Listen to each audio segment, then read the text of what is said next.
আমার প্রাণপ্রিয় বৈষম্য বিরোধী আন্দোলনের রক্তক্ষয়ী রাজপথের লড়াকু সৈনিক ভাই ও বন্ধুগণ উপস্থিত আছেন, আমাদের মিডিয়া ভাই ও বন্ধুগণ, দুঃখ এবং আনন্দ দুটাকে মিশ্রিত করে আজকে আমি দুটি কথাই বলবো। 24-এর আন্দোলন মানে বাংলাদেশের শান্তি শৃঙ্খলা গণ অভ্যুত্থান এবং গণতন্ত্রকে পুনরায় বাংলাদেশের সংস্কারের মাধ্যমে প্রতিষ্ঠিত করার একটা আন্দোলন ছিল। সেই আন্দোলনের প্রেক্ষাপটে আমাদের কাছ থেকে বিদায় নিয়েছেন সাঈদ মুগ্ধ সহ 2000 শহীদ ভাই বোনেরা। এই রক্তের দাগ এখনো মুছে নাই।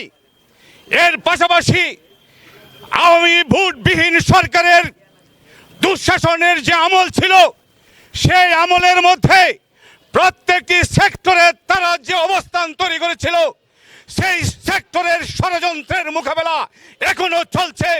যেটার বাস্তবায়ন করতে চেয়েছিল তার একজন প্রতিনিধি জয় বাংলা জয় বঙ্গবন্ধু বলে যে 16 তারিখ মুক্তিযোদ্ধা যে স্লোগান দিয়েছে, যে বক্তব্য দিয়েছে, যেভাবে নাম মুখে এনেছে, এটা কিন্তু শেখ হাসিনার ইঙ্গিত, ভারতের ইঙ্গিত।